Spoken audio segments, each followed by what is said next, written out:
Hi ಎಲ್ಲರಿಗೂ ನಮಸ್ಕಾರ, welcome back to my YouTube blog.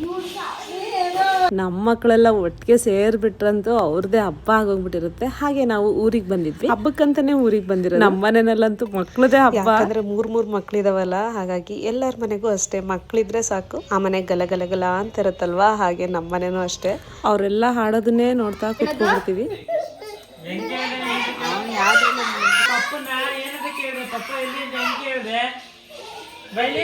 ಪಪ್ಪ ಎಲ್ಲಿಂದ ಹೆಂಗೆ ಕೇಳಿದಪ್ಪ ಕೊಡೋದನ್ನ ಯಾಕೆ ಕೊಡ್ತೀನಿ. ಪಪ್ಪ ಎಲ್ಲಿಂದ ಇನ್ನೊಂದ್ಸರಿ ತೋರ್ಸಪ್ಪ. ಇವರಿಬ್ರು ಎಷ್ಟು ಚೆನ್ನಾಗಿ ಆಟ ಆಡ್ತಾ ಇರ್ತಾರೆ ಅಂದ್ರೆ ಅವ್ರ ಕೋಆರ್ಡಿನೇಷನ್ ತುಂಬಾ ಚೆನ್ನಾಗಿರುತ್ತೆ. ಸ್ಕಂದಂಗೂ ಅಷ್ಟೇ, ಭುವಿತನ್ ಕಂಡ್ರಿ ಏನೋ ಒಂಥರ ಇಷ್ಟ ಅವನಿಗೆ. ನಾನು ಅಬ್ಸರ್ವ್ ಮಾಡ್ದಂಗೆ ಅವಳ ಹತ್ರ ಆಡ್ದಂಗೆ ಸಾನ್ವಿ ಹತ್ರನೂ ಅಷ್ಟೇ, ತಕ್ಷಣ ಹತ್ರನೂ ಅಷ್ಟೇ. ಅಷ್ಟೊಂದು ಅವನು ಅಷ್ಟು ಇದಾಗ ಆಡಲ್ಲ, ಅವಳ ಹತ್ರ ಮಾತ್ರ ಆಡ್ತಾ ಇರ್ತಾನೆ. ಈ ಹಬ್ಬಕ್ಕೆ ನಾವು ತೊಮಟ ಮಾಡ್ಕೊಳ್ಳೋದೇ ಒಂದು ದೊಡ್ಡ ಕ್ವಾಂಟಿಟಿನಲ್ಲಿ ಮಾಡ್ಕೋಬೇಕಾಗುತ್ತೆ. ಹಾಗಾಗಿ ಅಮ್ಮ ನಾನು ಇಬ್ರು ಸೇರಿ ತೊಮಟ ಮಾಡೋದೇ ಮೇಯ್ನ್ ಆಗಿ ನಾಗರು ಮಾಡೋದಕ್ಕೆ ಅಂತ ಹೇಳಿ. ನಾಗರು ತಾಳಿ ಮೊದಲೇ ಇತ್ತು, ಆದ್ರೆ 2 ತಾಳಿ ಎಕ್ಸ್ಟ್ರಾ ಆಡ್ ಮಾಡ್ಕೊಂಡಿದೀವಿ. ತಾಳಿ ತಗೊಂಡು ಮನೆಗೆ ಬಂದ್ವಿ. ಅಷ್ಟರಲ್ಲಿ ಹುರ್ದಿಟ್ಟಿದ್ದಂತಹ ಅಕ್ಕಿನೆಲ್ಲ ಮಿಲ್ಗೆ ಹಾಕಿಸ್ಕೊಂಡ್ ಬಂದಿದ್ರು. ಇನ್ನ ಬೇಕಾಗಿರೋ ಇಂಗ್ರೀಡಿಯೆಂಟ್ಸ್ ಎಲ್ಲ ಅಮ್ಮ ರೆಡಿ ಮಾಡ್ಕೊಂಡಿದ್ರು.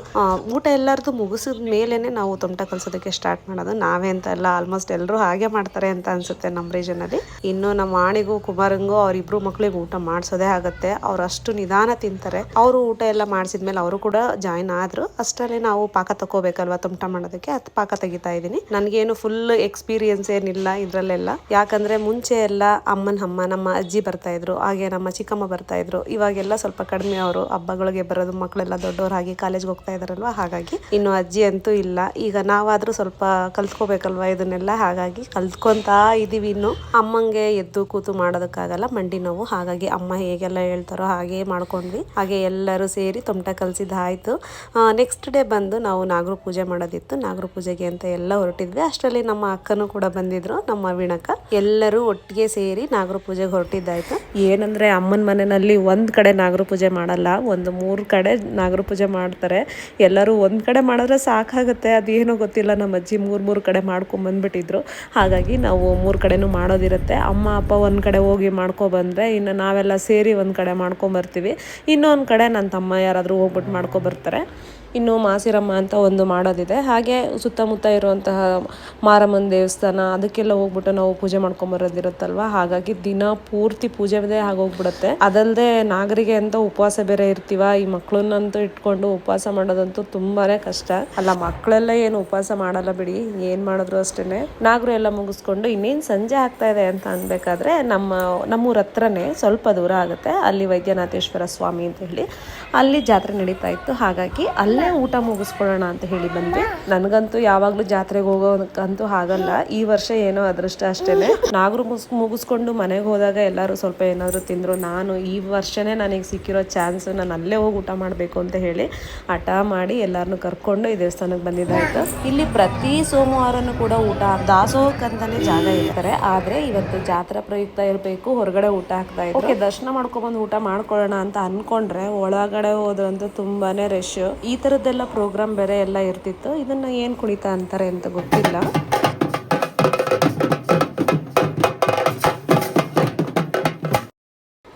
ಇಲ್ಲಿ ನಾವು ಗರ್ಭಗುಡಿನಲ್ಲಿ ದರ್ಶನಕ್ಕೆ ಹೋಗೋದಕ್ಕೆ ಅಂತ ನಿಂತಿರೋದು. ಒಳಗಡೆ ಏನೋ ಪೂಜೆ ನಡೀತಿತ್ತು ಅಂತ ಅನ್ಸುತ್ತೆ. ಹಾಗಾಗಿ ಯಾರನ್ನು ಕೂಡ ಒಳಗಡೆ ಬಿಟ್ಟಿರಲಿಲ್ಲ. ಗರ್ಭಗುಡಿನಲ್ಲಿ ದರ್ಶನ ಅಷ್ಟೇ, ಅಲ್ಲಿ ವಿಡಿಯೋ ಕೂಡ ಮಾಡೋ ಆಗಿರಲಿಲ್ಲ. ಇದು ಪಕ್ಕದಲ್ಲಿ ಹಣ್ಣುಕಾಯಿ ಮಾಡಿಸೋದಕ್ಕೆ ಅಂತ ಮಾಡಿದ್ದಾರೆ. ಇದು ಈ ರೀತಿ ಜಾತ್ರೆ ಟೈಮ್ನಲ್ಲಿ ಅಷ್ಟೇ ಜನ ಜಾಸ್ತಿ ಇರ್ತಾರಲ್ವ. ಹಾಗಾಗಿ ಇನ್ನು ಶಿವನ ದೇವಸ್ಥಾನಕ್ಕೆ ಹೋದ್ಮೇಲೆ ವಿಭೂತಿ ಹಚ್ಚಲೇಬೇಕು ಅಲ್ವಾ. ಹಾಗಾಗಿ ವಿಭೂತಿ ಹಚ್ಕೊಂಡು ದೇವ್ರ ದರ್ಶನ ಎಲ್ಲ ಮಾಡಿಕೊಂಡು, ಇನ್ನು ನನ್ನ ಮಗಂಗೆ ಎಲ್ಲೇ ಗಂಟೆ ಕಾಣಿಸಿದ್ರು ಗಂಟೆ ಓಡಿಸ್ಬೇಕು. ಹಾಗೆ ಉತ್ಸವ ಮೂರ್ತಿಗೆ ಹಂಗೆ ಪ್ರದರ್ಶನ ಹಾಕ್ಕೊಂಡು ಬಂದಿದ್ದಾಯಿತು. ಕೊನೆಯದಾಗಿ ನಾವು ಊಟಕ್ಕೆ ಹೋಗೋ ಅಷ್ಟರಲ್ಲೇ ಒಂದು 6:30 ಆಗಿತ್ತು. ಹೊಟ್ಟೆ ತುಂಬ ಸಿಗ್ಲಪ್ಪ ಪ್ರಸಾದ ಅಂತ ಕೇಳ್ಕೊಂಡೆ. ತಟ್ಟೆ ತುಂಬ ಸಿಕ್ಕಿತ್ತು ನನಗೆ, ನನ್ನ ಮಕ್ಕಳಿಗೆ ಎಲ್ಲರಿಗೂ ಸಾಕಾಯಿತು ಅಷ್ಟು ಸಫಿಷಿಯೆಂಟಾಗಿ. ಜಾತ್ರಾ ಪ್ರಯುಕ್ತ ಅಂತ ಹೇಳಿ ಮಧ್ಯಾಹ್ನದಿಂದನೂ ಊಟ ಬಡಿಸಿದ್ದಾರೆ. ಆದರೆ ನಾವು ಹೋಗಿರೋದು ಸಂಜೆ ಅಲ್ವಾ. ಹಾಗಾಗಿ ಇದು 3ನೇ ಸರಿ ಅಡುಗೆ ಮಾಡಿದ್ರು ಅಂತ ಅನ್ಸುತ್ತೆ. ಬರೀ ಅನ್ನ ಸಾಂಬಾರು ಸಿಕ್ತು ನಮಗೆ. ಬೆಳಗ್ಗೆಯಿಂದ ಉಪವಾಸ ಇದ್ದಿದ್ದಕ್ಕೂ ದೇವ್ರ ಪ್ರಸಾದನ ತೃಪ್ತಿಯಾಗಿ ತಿನ್ಕೊಂಡು ನಾವು ಮನೆ ಕಡೆ ಹೊರಟಿದ್ದಾಯ್ತು. ಇನ್ನು ಮನೆ ಕಡೆ ಹೋಗ್ಬೇಕಾದ್ರೆ ಎತ್ತಿನಹಳ್ಳಿ ಅಮ್ಮನ ಜಾತ್ರೆ ಪ್ರಿಪ್ರೇಷನ್ ನೋಡಿ ಹೇಗೆ ಕಾಣಿಸ್ತಾ ಇದೆ.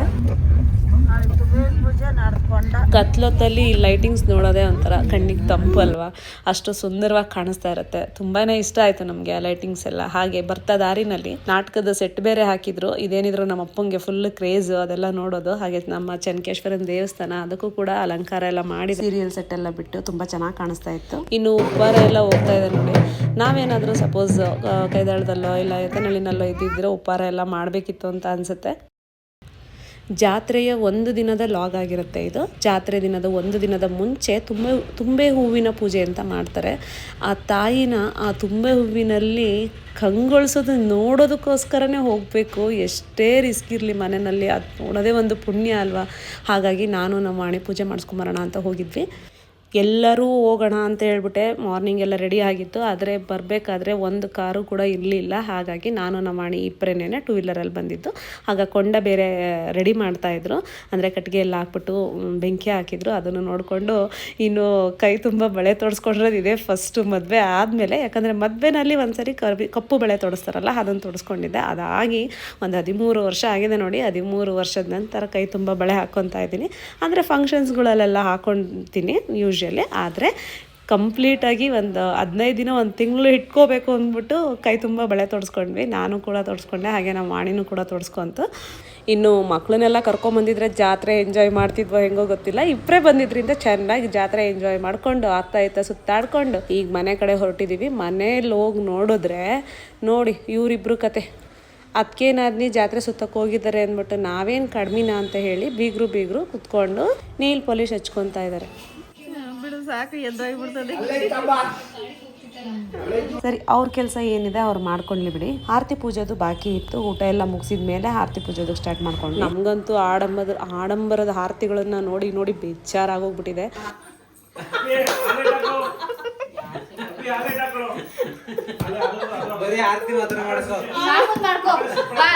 ಗಂಡ ಹೆಂಡತಿ ಅವಾಗ ಟಾಮ್ ಅಂಡ್ ಜೆರಿ ಹಾಕ್ತಾರೆ.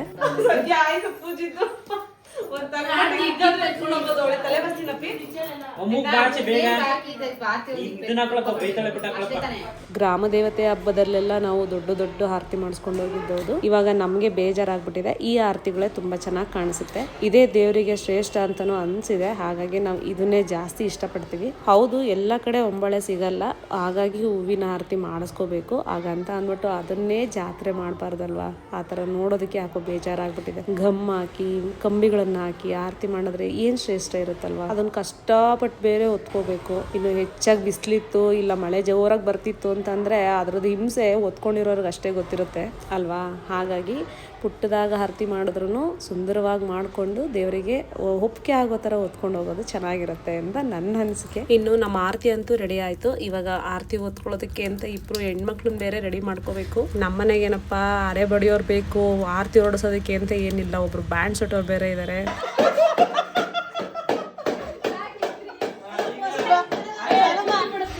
ಆರತಿ ಹೊರೋದಕ್ಕೊಬ್ರು, ಬ್ಯಾಂಡ್ ಸೆಟ್ ಬಡಿಯೋದಕ್ಕೊಬ್ರು, ಇನ್ನೇನ್ ಬೇಕಪ್ಪ ನಿನಗೆ. ಆರತಿಗೊಬ್ರು ಕೀರ್ತಿಗೊಬ್ರು ಇರ್ಬೇಕು ಅಂತ ಹೇಳ್ತಾರಲ್ವಾ, ಅದು ಹಿಂಗೇನೆ. ಆರತಿ ಹೊರೋದಕ್ಕೇನೋ ಒಬ್ರು ಇದ್ದಾರೆ. ಇನ್ನು ಕೀರ್ತಿ ತರ್ತಾನೇನೋ ಮುಂದಕ್ಕಿಲ್ಲ, ಅದು ಇನ್ನೂ ಚಿಕ್ಕೋನಲ್ವಾ. ಆದ್ರೆ ಬ್ಯಾಂಡ್ ಸೆಟ್ ಬಡಿಯೋದಕ್ಕೆ ಮಾತ್ರ ಇದ್ದಾನೆ ಅಂತ ಗೊತ್ತಾಯ್ತು.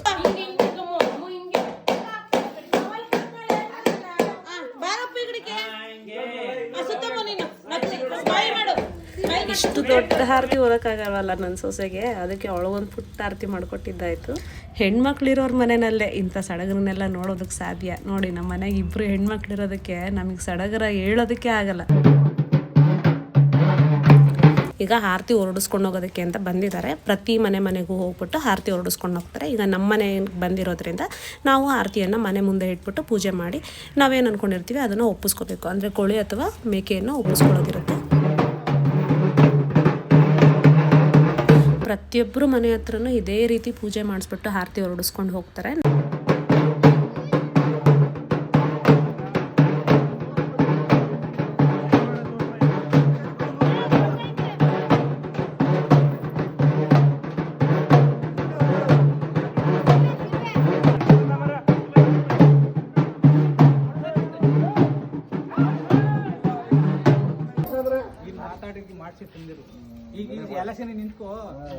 ಹೌದು, ಪ್ರತಿಯೊಬ್ಬರು ಮನೆ ಹತ್ರನೂ ಇದೇ ರೀತಿ ಟೈಮ್ ಕೊಡಬೇಕಾಗತ್ತೆ. ಅದು ನಮಗೂ ಅರ್ಥ ಆಗುತ್ತೆ. ಹಾಗಂತ ಹೇಳ್ಬಿಟ್ಟು ಆರತಿ ಹೊಡಿಸ್ಬಿಟ್ಟು ಕರ್ಕೊಂಡು ಹೋಗೋದಕ್ಕೆ ತಾನೇ ಬಂದಿರೋದು. ಅದನ್ನ ಬಿಟ್ಬಿಟ್ಟು ನಿಮ್ಮ ಮಾರಕ್ಕೆ ನೀವು ಹೊರಟೋಗ್ಬಿಟ್ರೆ ನಾವೇ ನಮ್ಮ ಮಕ್ಳನ್ನ ಕರ್ಕೊಂಬಂದಿದ್ದಾಯ್ತು. ಮಕ್ಕಳು ಕತ್ಲೆನಲ್ಲಿ ಹೇಗೆ ಬರೋಕ್ಕಾಗತ್ತೆ? ಪಂಜೆಲ್ಲ ಇಟ್ಕೊಂಡಿರ್ತೀರ, ಎಷ್ಟು ಬೆಳಕೆಲ್ಲ ಇರುತ್ತೆ, ಅದ್ರಲ್ಲಿ ಕರ್ಕೊಂಡು ಹೋಗ್ಬೋದು. ನಾವೇ ಕರ್ಕೊಂಬರೋದಾದ್ರೆ ನೀವೇನಕ್ಕೆ ಬರಬೇಕಿತ್ತು? ನಮ್ಮ ಮಕ್ಳ ಜೊತೆ ನಾವು ಬಂದೇ ಬರ್ತೀವಿ. ಹಾಗಂತ ಅಂದ್ಬಿಟ್ಟು ಕತ್ಲೆಯಲ್ಲಿ ಹೇಗೆ ಬರೋಕ್ಕಾಗತ್ತೆ ಹೇಳಿ? ಮೊಬೈಲ್ ಟಾರ್ಚ್ ಹಾಕೊಂಡು ಹೆಣ್ಮಕ್ಳನ್ನ ನಾವೇ ಕರ್ಕೊಂಬಂದಿದ್ದಾಯ್ತು. ನಮ್ಮೂರಲ್ಲಿ ಎಲ್ಲರಿಗೂ ತೋಟ ಇರೋದ್ರಿಂದ ಎಲ್ಲರೂ ಹೊಂಬಾಳೆ ಆರತಿನೇ ಮಾಡಿದ್ದು. ಎಲ್ಲ ಮಕ್ಕಳು ತುಂಬಾ ಚೆನ್ನಾಗಿ ಕಾಣಿಸ್ತಾ ಇದ್ರು. ಅದಲ್ಲದೆ ಎತ್ತಿನೆಳ್ಳೆ ಮುಂದೆ ದೇವಸ್ಥಾನದವರೆಗೂ ಆರತಿ ಹೊತ್ಕೊಂಡು ಹೋಗಲ್ಲ, ಅಲ್ಲೇ ಒಂದು ಹೊಲದಲ್ಲಿ ನಾವು ಎದುರೆತ್ಕೊಂಡ್ಬಿಡ್ತೀವಿ. ಇನ್ನು ಜಾತ್ರೆಗೆ ಕೊಂಡಕ್ಕೆ ಹೋಗ್ಬೇಕಿತ್ತು. ಮನೆಯಲ್ಲಿ ಎಲ್ಲರೂ ಹೋಗಿದ್ರು. ನಾನು ನಮ್ಮ ಮನೆಯವ್ರು ಬಂದ್ಮೇಲೆ ಹೋಗೋಣ ಅಂತ ಅನ್ಕೊಂಡೆ. ಅವ್ರು ಬಂದಿದ್ದೆ ಮಧ್ಯಾಹ್ನ ಆಗೋಯ್ತು. ಹಾಗಾಗಿ ಕೊಂಡ ಅಂತೂ ಮಿಸ್ ಆಯ್ತು. ಅವ್ರು ಬಂದ್ಮೇಲೆ ದೇವಸ್ಥಾನಕ್ಕಂತೂ ಹೋದ್ವಿ. ಕ್ಯೂ ಅಂತೂ ಜಾಸ್ತಿನೇ ಇದೆ. ಬೇಡ, ಮಗು ಎತ್ಕೊಂಡು ಆಗಲ್ಲ ಅಂತ ಹೇಳಿದೆ. ನಮ್ಮ ಮನೆಯವ್ರು ಹೇಳ್ತಿರ್ತಾರೆ, ಯಾವತ್ತೂ ಅಷ್ಟೇ ದೇವ್ರನ್ನ ನಾವು ಕಾದು ನೋಡ್ಬೇಕು ಅಂತ ಹೇಳಿ. ಪೂಜೆ ಮಾಡಿಸೋದೇನು ಹೊಸದಲ್ಲ. ಪ್ರತಿ ಸರಿ ಊರಿಗೆ ಹೋದಾಗ್ಲೂ ನಾವು ಪೂಜೆ ಮಾಡಿಸ್ತೀವಿ.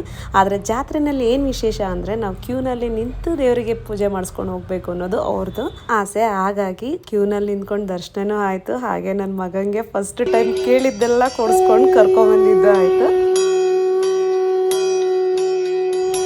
ಲಾಸ್ಟ್ ಇಯರಿಂದನೂ ಲಾಗ್ ಮಾಡ್ತಾನೆ ಇದ್ದೀನಿ. ನನ್ನನ್ನು ಫಾಲೋ ಮಾಡೋರಿಗೆ ಗೊತ್ತಿರುತ್ತೆ, ನಾವು ಯೂಶುವಲಿ ಜಾತ್ರೆ ಟೈಮ್ನಲ್ಲೇ ಮುನೇಶ್ವರನ್ನು ಮಾಡ್ಕೊಬಿಡ್ತೀವಿ. ಆದರೆ ಈ ವರ್ಷ ನಾವು ಜಾತ್ರೆನಲ್ಲಿ ಮಾಡಿದ್ದಲ್ಲ, ಸ್ವಲ್ಪ ದಿನ ಆದಮೇಲೆ ಮಾಡಿದ್ದು. ನಾನು ಒಟ್ಟಿಗೆ ಅಪ್ಲೋಡ್ ಮಾಡೋಣ ಅಂತ ಹೇಳಿ ಡಿಲೇಟ್ ಮಾಡಿದೆ ಅಷ್ಟೇ.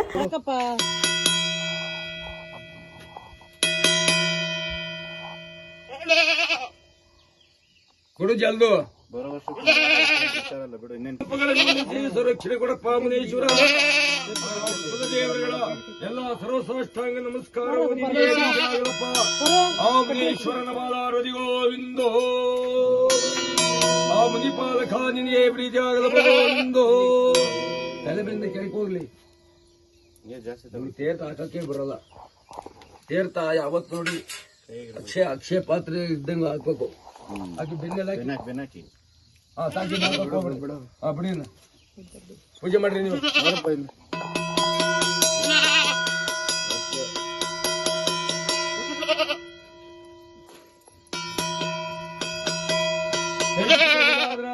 ಕೊಡು ಬ್ರಹ್ಮಾಂಡ ನಾಯಕ ವೇದ ವೇದಾಂತ ವೇದ ಪುರುಷೋತ್ತಮ ಪ್ರಹ್ಲಾದ ವರದ ಕುಚೇಲ ವರದ ರಾಮ ರಾಘವ ತುಳಸಿ ಭವ ಸರ್ವವು ನಿನಗೆ ಪ್ರೀತಿ ಆಗಲಪ್ಪ ಮುನೇಶ್ವರ.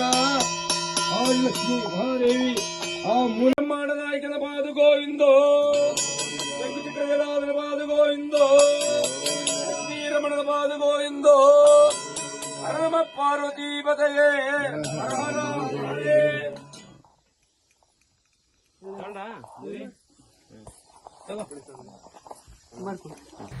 ಮಧ್ಯಾಹ್ನ ದೇವರಿಗೆ ಎಡೆ ಹಾಕ್ಬೇಕಾದ್ರೆ ಇನ್ನೊಂದು ಪೂಜೆ ಇರುತ್ತೆ. ಆ ಪೂಜೆ ಇದು. ಬೆಳಿಗ್ಗೆ ನಾಮ ಇಟ್ಟಿದ್ಮೇಲೆನೆ ಪೂಜೆ ಎಲ್ಲ ಶುರುವಾಗಿರುತ್ತೆ. ಆದ್ರೆ ಇವಾಗ ಯಾರೆಲ್ಲ ಇಡ್ಸ್ಕೊಂಡಿಲ್ಲ ಅವ್ರಿಗೆ ಮಾತ್ರ ನಾಮ ಇಡ್ತಾ ಇದ್ದಾರೆ. ಹಾಗೆ ಮುಖ್ಯವಾಗಿ ಯಾರು ದೇವ್ರಿಗೆ ಪೂಜೆ ಮಾಡ್ತಾರೆ ಅವ್ರ ಹಣೆನಲ್ಲಿ ಏನಾದ್ರೂ ನಾಮ ಹೋಗ್ಬಿಟ್ಟಿದ್ರೆ ಅಷ್ಟೇ ಇಡ್ತಾರೆ. ಇನ್ನು ನಾನು ದೇವರದ್ದು ಭಾವನಾಸಿ ಅಂತ ಇರುತ್ತೆ, ಆ ಭಾವನಾಸಿಗೆ ಅನ್ನ ಮತ್ತೆ ಮುದ್ದೆಯನ್ನ ತುಂಬ್ತಾ ಇದ್ದೀನಿ. ಆ ಭಾವನಾಸಿಗೆ ಅನ್ನ, ಮುದ್ದೆ ಇಲ್ಲ ಪಾಯಸ ಆ ತರ ಏನಾದ್ರೂ ಇಡ್ಬೋದು. ಆದ್ರೆ ಇವತ್ತು ನಾವು ನಾನ್ ವೆಜ್ ಮಾಡಿರೋದ್ರಿಂದ ಅನ್ನ ಮುದ್ದೆ ಅಷ್ಟೇ ಇಡ್ಬೇಕು. ಈ ಆಚಾರಗಳು ಮಾಡೋರಿಗೆ ತುಂಬಾ ಚೆನ್ನಾಗಿ ಗೊತ್ತಿರುತ್ತೆ. ಮಾಡದೇ ಇರೋರು ಕೂಡ ವಿಡಿಯೋ ನೋಡ್ತೀರಾ ಅಲ್ವಾ, ಹಾಗಾಗಿ ಅವ್ರಿಗೂ ಗೊತ್ತಾಗ್ಲಿ ಅಂತ ಹೇಳಿ ಹೇಳ್ತಾ ಇರೋದು. ಇನ್ನು ನಾನ್ ವೆಜ್ ನ ಮುಂದೆಗಡೆ ಎಡೆ ಹಾಕಿ ಪೂಜೆ ಮಾಡ್ತೀವಿ, ನೀವು ನೋಡ್ತಾ ಇರ್ಬೋದು. ಬೆಳಿಗ್ಗೆ ಯಾವ ದಾಸಪ್ಪನವ್ರು ಬಂದಿರ್ತಾರೋ ಅವರೇ ಸರಿ ಬರೋದು ಕೂಡ. ಅವ್ರ ತಂದೆ ಯಾವ್ದೋ ಬೇರೆ ಪ್ರೋಗ್ರಾಮ್ ಇತ್ತು ಅಂತ ಹೋಗಿದ್ದಕ್ಕೆ ಇವ್ರು ಬಂದಿದ್ದಾರೆ ಅಷ್ಟೇ.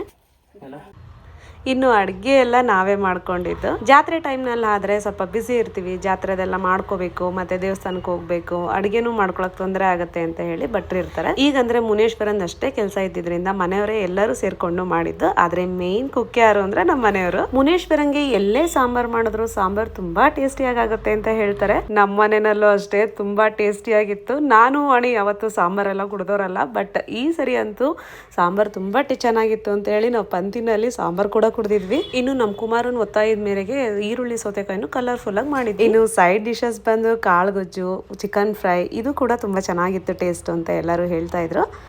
ಎಲ್ಲ ನಮ್ದೇ ಕೆಲಸ ಇದ್ದಿದ್ರಿಂದ ನನಗೆ ಇಷ್ಟೇ ವಿಡಿಯೋ ಮಾಡ್ಕೊಳಕ್ಕಾಗಿತ್ತು. ಇನ್ನು ಬಂದವರು ಹೋದವ್ರನ್ನ ಮಾತಾಡ್ಸಿದ್ದೆ ಆಯ್ತು. ಈ ಪ್ರೋಗ್ರಾಮ್ಗೆ ನಾವು ಯಾರನ್ನೆಲ್ಲ ಕರೆದಿದ್ವಿ ಅವರೆಲ್ಲರೂ ಬಂದಿದ್ರು, ಹಾಗಾಗಿ ತುಂಬಾ ಖುಷಿ. ಇನ್ನು ನಮ್ಮನೆ ಸೊಸೆದಿರಂತೂ ಸಿಂಪಲ್ ಆಗಿ ರೆಡಿ ಆಗಿದ್ರು, ಬ್ಯೂಟಿಫುಲ್ ಆಗಿ ಕಾಣಿಸ್ತಾ ಇದ್ರು. ಹಾಗಾಗಿ ಅವ್ರ ಜೊತೆ ಲಾಸ್ಟಿಗೆ ಒಂದು ಸೆಲ್ಫಿ. ಹೀಗಿತ್ತು ಮುನೇಶ್ವರನ ಪೂಜೆ ಈ ವರ್ಷದ್ದು. ಇನ್ನು ನನ್ನ ವ್ಲಾಗ್ನ ನೋಡೋರಿಗೆ ಗೊತ್ತಿರುತ್ತೆ, ಎಷ್ಟೇ ಟಯರ್ಡ್ ಆಗಿರಲಿ, ಎಷ್ಟೇ ಸುಸ್ತಾಗಿರಲಿ, ಎಷ್ಟೇ ಕೆಲಸ ಇರಲಿ, ನಮ್ಮ ಡೇ ಯಾವಾಗಲೂ ಜಾಯ್ ವಿತ್ ಫನ್ ಆಗೇ ಇರುತ್ತೆ.